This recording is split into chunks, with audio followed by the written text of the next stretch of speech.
Salut les VR4Players, c'est Laurent et je vous propose aujourd'hui une vidéo comparative sur les designs de la PS5 et de la Xbox Series X. Je vous invite à ce sujet à aller voir l'excellente vidéo sur le design de la PS5 sur la chaîne de JIA Phototech Jeux Vidéo. Je vous mets le lien dans la description. Tout comme JIA, j'ai une formation de designer produit et je vais essayer d'apporter mon analyse sur les consoles next-gen. Dans la tête de beaucoup de gens, le design ne correspond qu'à l'esthétisme d'un produit de grande consommation. En réalité, l'élaboration de lignes agréables à l'œil, autrement dit le stylisme, n'intervient que sur une toute petite partie de la conception d'un produit par un designer produit, environ 20% de son travail. Le véritable rôle du designer commence par une analyse fonctionnelle, une sorte de brainstorming qui va mettre à plat tous les besoins du futur produit d'un point de vue purement fonctionnel. Puis, une autre facette de son travail sera de réaliser une analyse d'usage. Cette analyse va anticiper les utilisations possibles du consommateur, c'est-à-dire d'adapter un produit à son utilisateur type et empêcher par sa forme un produit d'être mal utilisé. Une simple prise de courant est pensée pour que l'utilisateur ne puisse pas la brancher à l'envers, par exemple. Le designer produit devra également penser aux matériaux utilisés, le designer devra également dessiner des pièces qui sont démoulables et donc imaginer les moules d'injection en camouflant les points d'injection dans la masse. Enfin, le rôle d'un bon designer sera également de concevoir un produit ayant le plus faible coût de fabrication possible, mais aussi de proposer un produit avec le plus faible impact écologique possible. Il finira sa recherche par une étude de style, c'est seulement là que l'on pourra parler d'esthétisme.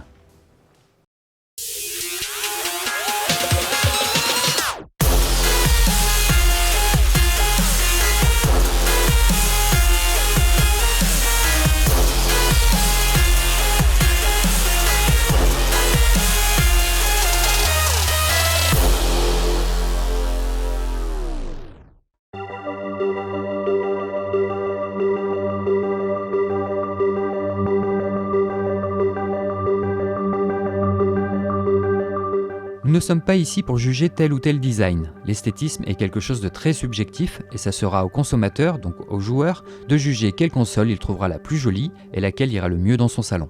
Nous vous avons proposé plusieurs concepts design de la PS5 et il n'est plus aujourd'hui utile de continuer à le faire, mais cette vidéo comporte cependant quelques modélisations et animations 3D. Ces modélisations ne sont pas à l'identique des futures consoles next-gen. Il nous manque encore quelques vues pour être plus précis, mais sont bien pratiques pour illustrer mon analyse. Penchons-nous donc sur les analyses fonctionnelles, d'usage et écologique de la PS5 et de la Xbox Series X et vous allez voir que cette petite gymnastique nous apprend 2 ou 3 trucs intéressants. On peut dire que la présentation de la PS5 n'aura pas laissé indifférent. Le design a rempli son objectif en surprenant pas mal de monde. Nous étions habitués jusqu'à présent à des designs plutôt sobres de la part de Sony en enchaînant les monolithes noirs depuis la PS2. Cette fois, Sony a décidé de taper fort et de surprendre avec une console aux lignes relativement avant-gardistes, marquant ainsi sa volonté d'afficher un changement radical, une révolution. Certains détesteront cette PS5, d'autres vont l'adorer, d'autres encore vont apprendre à l'aimer avec le temps. Quand Gustave Eiffel a terminé la Tour Eiffel, la grande majorité des Parisiens hurlaient face à ce monument qui, selon eux, dévisageait la ville de Paris. Aujourd'hui, Paris sans la Tour Eiffel ne serait pas Paris. Un design doit surprendre et imposer une image de révolution, l'idée d'un changement dans une génération. Et sur ce point, on peut dire que Sony a gagné son pari. Le design de la PS5 s'inspire plus de l'architecture moderne, elle tranche avec de nombreuses courbes, là où la PS2 ou la PS4 étaient plutôt des blocs sobres et rectangulaires. La Xbox Series X de son côté joue la carte de la sobriété. Jamais une Xbox ne ressemblera plus à une boîte, à un monolithe noir. D'un point de vue stylisme, Microsoft en fait le choix de faire une console dans un parallélépipède rectangle noir. L'idée est loin d'être bête car l'objectif de la marque était clairement de jouer sur l'aspect petit PC peu coûteux. Beaucoup de joueurs rêvent en secret de pouvoir se payer un gros PC gamer à 2000 €, mais s'ils sont sur console, c'est peut-être aussi pour des raisons financières. Cette Xbox ressemble donc à un petit PC, attention, petit PC ne veut pas dire pas puissant, et ces lignes plutôt sobres pourront sans doute séduire un public qui hésite encore entre un PC ou une console de salon. La console est donc une tour qui reprend donc l'idée des Mac Pro de 2013, sans toutefois en reprendre son système de refroidissement cyclonique. La sobriété est au rendez-vous et tranche totalement avec les anciennes Xbox. Si l'on compare les deux modèles, on peut dire que la Xbox est bien plus compacte que la PS5. La PS5 est même super massive à côté de cette petite Xbox de 15 cm par 15 cm sur une hauteur d'environ 30 cm. Mais il ne faut pas oublier non plus que la PS5 est sur un socle. Si on le retire et qu'on enlève également les ailettes de la machine qui lui ont valu quelques moqueries, la comparant à la tour de Sauron dans Le Seigneur des Anneaux, la console de Sony n'est pas vraiment plus volumineuse. Elle reprend le design à plat d'une console, là où la série X s'oriente plus vers un PC niveau design.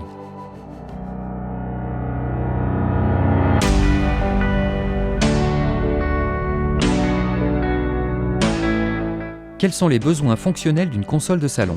Elles doivent pouvoir se placer à proximité d'un téléviseur, disposer d'une connectique permettant de les brancher et d'y ajouter des accessoires. Avoir un bouton d'éclairage et un bouton d'éjection pour le HD Blu-ray en façade. Les manettes étant sans fil, il n'est donc pas très utile de proposer 3 prises USB en façade. La PS4 avait été critiquée pour la confusion des touches éjection et allumage. La PS5 propose 2 boutons d'une taille différente afin de pouvoir bien dissocier les 2 fonctions dans le noir. Un petit pour allumer la console et un grand pour éjecter le disque. Une prise USB 3 et une autre en USB-C sont positionnées en plein centre, ce qui peut être dommage d'un point de vue esthétique car il y aura de vilains fils en plein milieu si l'on doit brancher un accessoire ou un disque dur additionnel. On espère juste que le chargeur de la DualSense pourra se brancher à l'arrière ou de façon autonome sur une prise secteur pour ne pas avoir en permanence un gros fil bien moche sur la façade.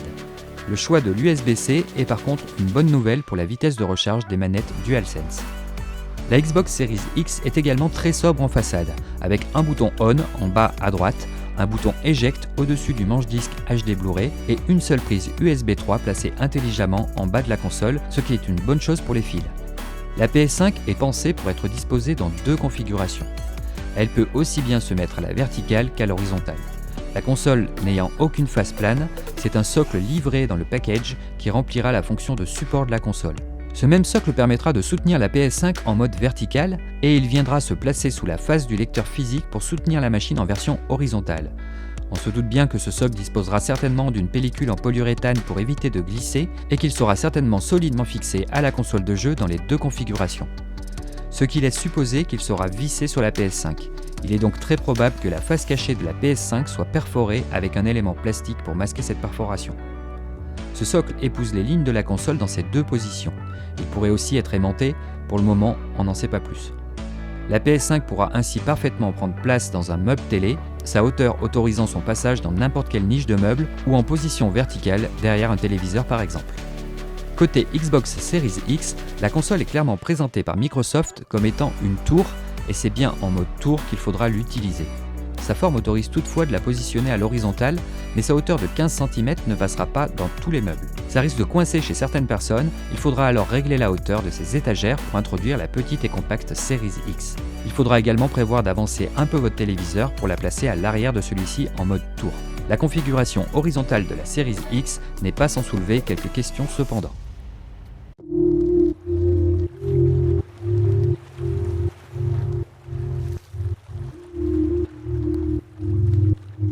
Quand j'étais en école de design produit, mes professeurs nous demandaient toujours de penser également à la notice d'utilisation d'un produit. Il était alors important d'imaginer le pire des usages d'un produit pour mentionner que la société ne pourra pas être tenue pour responsable d'une mauvaise utilisation de ce produit. On se souvient tous de cette américaine qui avait gagné un procès contre un fabricant de four à micro-ondes. Elle avait mis son chat dans son micro-ondes pour le sécher après l'avoir lavé. Évidemment, ça l'avait tué, mais rien sur le manuel n'indiquait que mettre un être vivant dans le four était dangereux. C'est justement pour ce point qu'une analyse d'usage a son intérêt. Essayer de rendre difficile l'utilisation non désirée d'un produit grâce à sa forme. Nous vous parlions tout à l'heure de la PS5 qui n'avait pas de face plane. Son socle n'autorisera donc que 2 positions bien définies. La PS5 dispose tout autour de son architecture de grilles de ventilation. En mode vertical, l'air froid va donc arriver par le bas de la machine et sa forme en haut, beaucoup plus ouverte, permettra d'évacuer la chaleur générée par son APU. En position horizontale, la PS5 est également bien ventilée sur toute sa périphérie, ne laissant pas de zone sensible pouvant emmagasiner de la chaleur, ce qui pourrait entraîner avec le temps une détérioration de la machine. La console est clairement asymétrique et cette forme n'est pas anodine et nous indique le positionnement de sa puce et de son système de ventilation. Le dev kit de la PS5 intégrait 6 ventilateurs. On suppose qu'il est possible que la PS5 ait en réalité 2 ventilateurs. Le site Bloomberg avait d'ailleurs annoncé que Sony avait choisi de faire plus pour s'assurer que la dissipation de chaleur des puces puissantes logées à l'intérieur de la console ne soit pas un problème. Le système de refroidissement de la PS5 était d'après eux inhabituellement cher, à quelques dollars par unité. Ils précisaient qu'en règle générale, les entreprises dépensaient en moyenne moins d'$1 pour le refroidissement de leur machine. Mais que se passerait-il si un joueur ne faisait pas attention et plaçait sa PS5 un peu n'importe comment dans son meuble, en ajoutant des boîtes de jeux qui pourraient obstruer les grilles de ventilation de la PS5 et donc l'emmener à la surchauffe? C'est là qu'intervient le design et l'analyse d'usage. Les fameuses ailettes de cette PS5 ne sont pas là pour faire joli, mais surtout pour empêcher que des objets extérieurs ne viennent se plaquer sur les grilles d'extraction d'air chaud. Les objets sont ainsi gardés à distance. De son côté, la Xbox Series X autorise absolument toutes les configurations. Un joueur peut ainsi la poser sur ses 6 phases disponibles. On peut vous assurer qu'il y aura une ligne dans les conditions générales de la Series X précisant que la garantie ne sera plus valide si un dysfonctionnement a été causé par une mauvaise utilisation de la console. En écartant l'idée saugrenue que certains vont peut-être mettre leur Xbox à l'envers pour avoir le lecteur physique en haut, idée un peu bête je vous l'accorde, du style mettre son chat dans un micro-ondes, il est par contre plus probable que des joueurs la disposent à l'horizontale dans une niche de meuble télé si la hauteur de cette niche le permet. Si la console est trop proche de la paroi de cette niche, l'évacuation de l'air chaud risque de devenir difficile et cette dernière va surchauffer jusqu'à la panne, voire même la destruction de sa carte mère. On vous le rappelle, une Xbox Series X est pensée pour rester en colonne verticale. Les grilles de ventilation à l'arrière de la machine récupèrent l'air frais, qui va monter grâce au ventilateur pour venir refroidir le processeur de la machine. L'air chaud sera expulsé par le haut de la console, ce qui au final est plutôt naturel. Cependant, une des positions horizontales de la Series X n'est pas optimale, celle pour laquelle le lecteur physique HD Blu-ray se situe vers le haut, d'autant plus si la console est dans un meuble. Dans cette configuration, l'air froid n'arrivera que du côté arrière gauche, mais l'air chaud monte naturellement. L'entrée d'air froid n'est pas primordiale, le plus important dans une console c'est d'évacuer l'air chaud. Une partie de cette chaleur sera tout de même évacuée par le gros ventilateur, mais une petite partie ne passera pas par le radiateur de la chambre à vapeur et fera monter la température de la carte mère, ici en 2 parties, incitant le ventilateur à tourner plus vite. Pour pallier ce problème, Microsoft ont intégré une pièce en aluminium qu'ils nomment heatsink, ou dissipateur de chaleur, ici en vert, entre les 2 parties de la carte mère. Cette pièce est une sorte de chambre vide qui va permettre de réduire la chaleur provenant de l'APU. Il faut cependant souligner que cette pièce ne dispose d'aucune ailette de refroidissement comme tous les systèmes heatsink existants sur le marché et dans cette configuration, elle évitera sans aucun doute des problèmes sans toutefois rendre le système de refroidissement de la console parfaitement optimisé. Bien que ce point soit plutôt négligeable, mieux vaut anticiper les grosses chaleurs de l'été et de garder votre Xbox Series X bien en colonne comme elle a été présentée et pensée par Microsoft. Il faudra également faire attention à votre petite sœur ou si vous avez tendance à poser vos jeux un peu de partout et de les oublier en démarrant votre machine avec la manette, si des éléments viennent obstruer l'unique extraction de la série X, vous risquez d'avoir des surprises.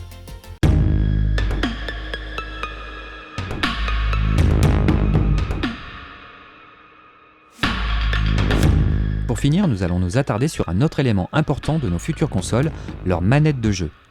Le plus important pour une manette de jeu, c'est l'ergonomie, et sur ce point les deux constructeurs proposent des produits très bien conçus. Rien à dire sur l'ergonomie. La DualSense est maintenant connue officiellement. Elle sera composée, tout comme l'était la DualShock 4, de capteurs gyroscopiques, de moteurs de vibration, d'un pavé tactile, de LED de couleur pour le tracking, d'une batterie intégrée, d'une prise mini jack pour brancher un casque audio, d'un bouton de partage Create et, nouveauté sur la DualSense, de moteurs haptiques à retour de force et d'un micro pour commander un assistant vocal ou discuter avec d'autres joueurs dans un chat vocal en ligne.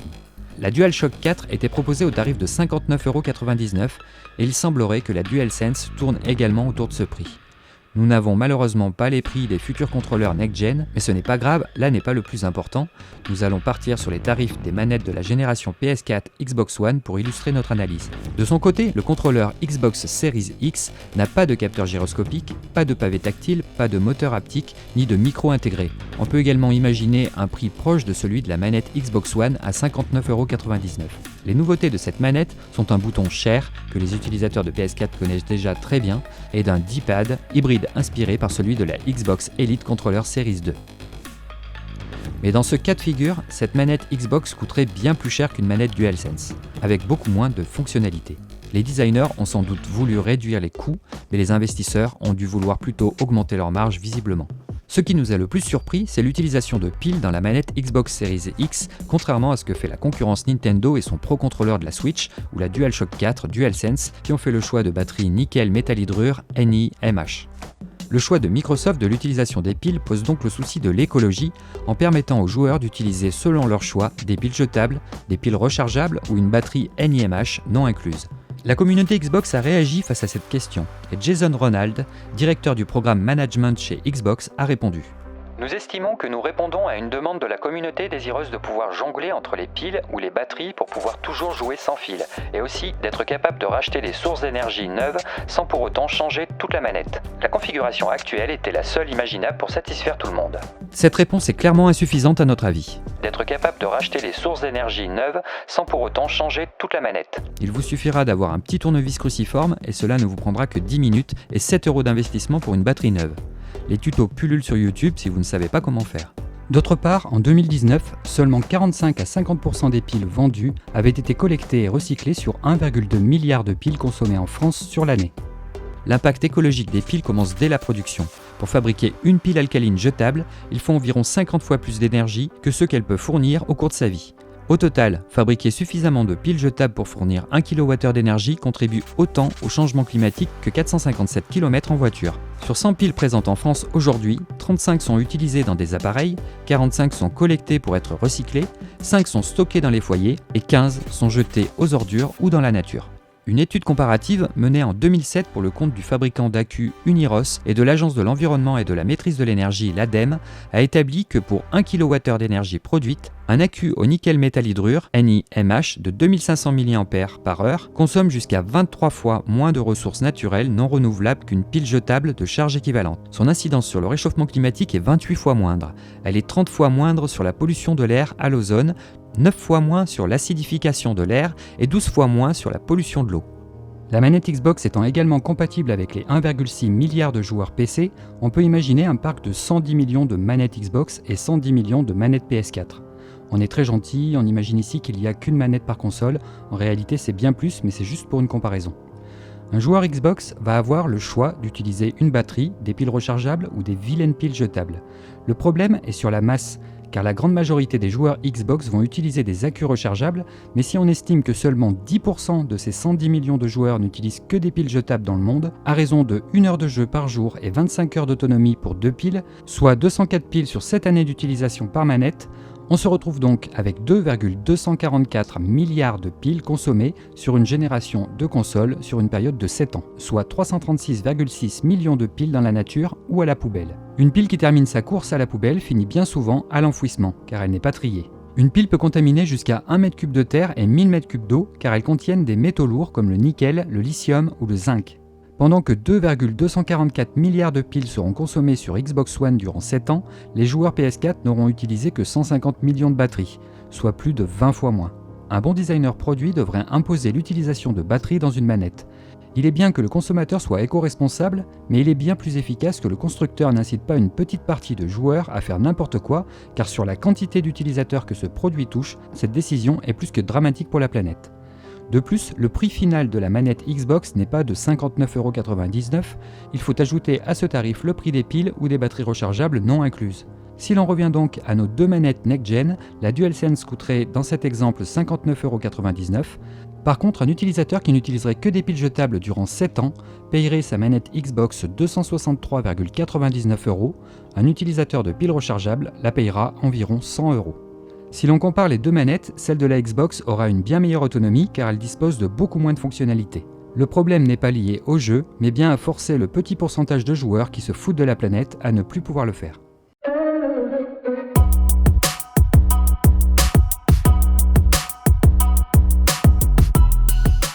En conclusion, nous sommes clairement ici face à deux philosophies de design totalement différentes.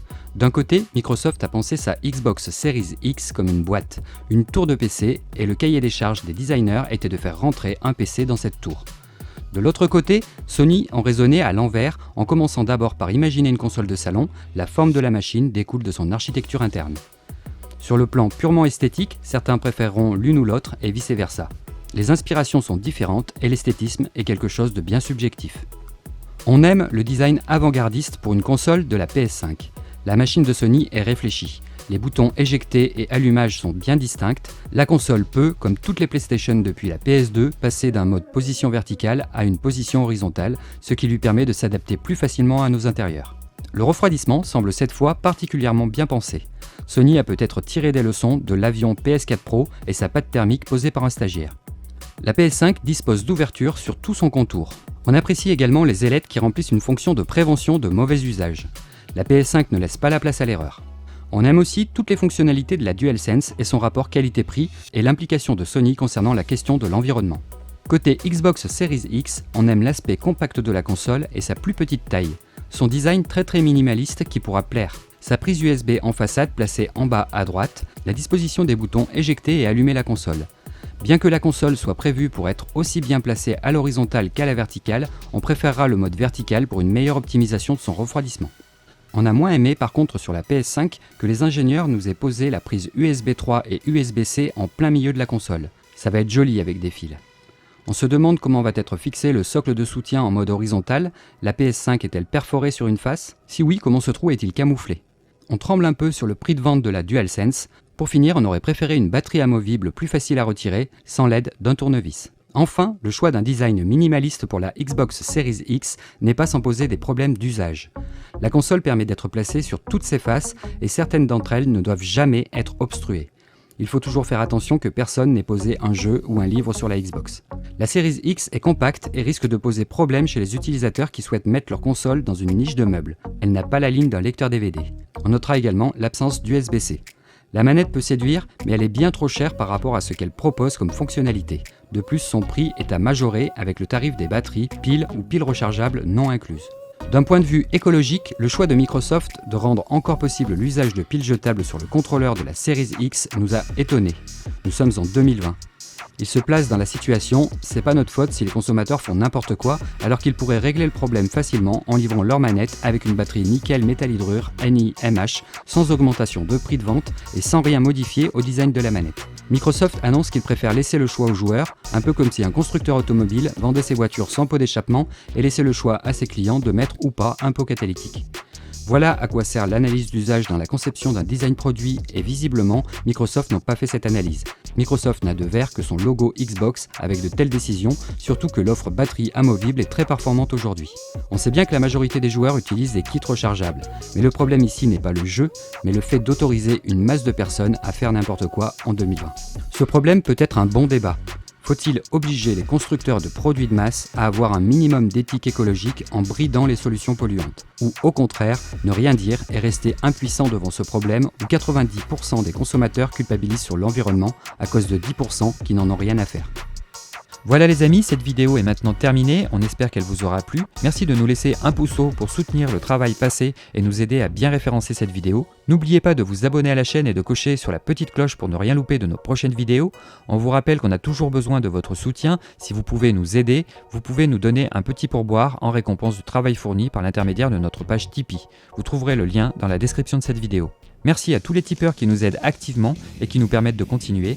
Cette vidéo est maintenant terminée. Merci à vous de l'avoir visionnée dans son intégralité. Je vous dis à très bientôt pour une nouvelle vidéo. Ciao ciao!